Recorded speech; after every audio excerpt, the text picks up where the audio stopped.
So karon mga idol na ako'y nakitaan nga pugad sa ibon mga idol. So tara, samahan niyo ako. Para mga idol oh. Yun sa kaya ni nga pugad mga idol. Kitaan na ako karon mga idol. Comment down below lang kayo mga idol, baka kilala nyo kung anong uri o anong klaseng ano to. Ayan mga idol oh.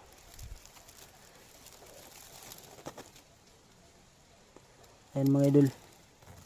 Anong klaseng ibon yan mga idol? Baka kilala niyo yan mga idol. Ayan mga idol.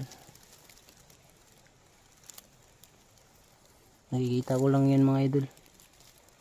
Napakaganda ng itlog niya mga idol. Kulay brown. Red. Ayan mga idol. Oh, shout out sa inyong lahat. Comment down